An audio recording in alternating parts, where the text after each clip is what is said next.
ফেরেশতারাও বলবে যে বেটাকে কোন কাতারে যে রাখবো,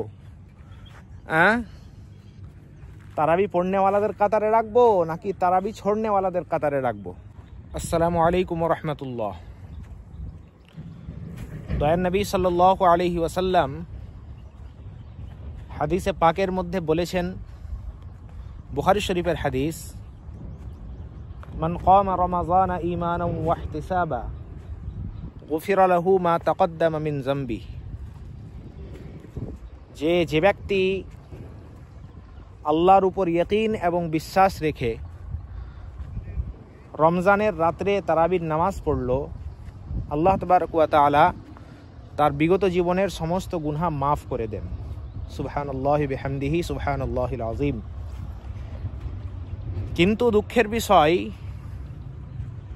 আমাদের এলাকায় কিছু মুসল্লি রয়েছেন যারা রমজান মাসে এশার নামাজ জামাতের সঙ্গে আদায় করেন না, এবং তারাবি চলতে চলতে যখন প্রায় 12, 14 বা 16 রাকাত হয়ে যায়, তখন কিন্তু তারা মসজিদে আসেন, সাধু মুসল্লি, এবং তারপরে ভালোভাবেই উজু করেন মাশাআল্লাহ। তারপরে উজু করে নিজে নিজে এশার নামাজ আদায় করেন।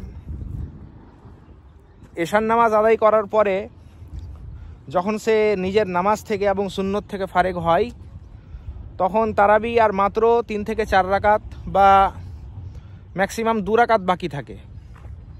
অতঃপর সে কি করে, 2 রাকাত তারাবি ইমামের সঙ্গে পড়ে এবং পড়ার পরে জামাতের সঙ্গে বেতের পড়বে, এবং সবাই যখন বেরোবে একসঙ্গে সে কিন্তু সমস্ত মুসল্লিদের সঙ্গে বেরোবে।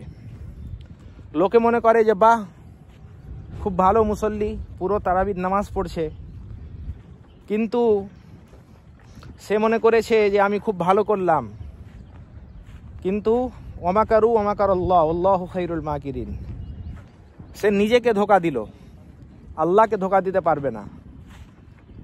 সে মানুষকে ধোঁকা দিতে পারে, নিজেকে ধোঁকা দেয়, কিন্তু আল্লাহকে তো ধোঁকা দিতে পারবে না। তো চিন্তার বিষয় যে আল্লাহ তাবারক ওয়া তাআলা এই রমজান মাস আমাদেরকে নেকি কামানোর জন্য দিয়েছেন, আর এই নেকি কামানোর মাসে যদি আমরা এইরকমভাবে ধোঁকাবাজি করি, ফেরেশতারাও বলবে যে বেটাকে কোন কাতারে যে রাখবো, তারাবি পড়নেওয়ালাদের কাতারে রাখবো নাকি তারাবি ছড়নেওয়ালাদের কাতারে রাখবো। তো অনেক মুসল্লি এরকম করে থাকেন। আমরা কিছু খারাপ মনে করব না, বাস্তব কথাটাই আমি তুলে ধরলাম। তো যে সমস্ত নামাজি ইমানদার ব্যক্তিরা এরকম করেন, তারা একটু সচেতন হন।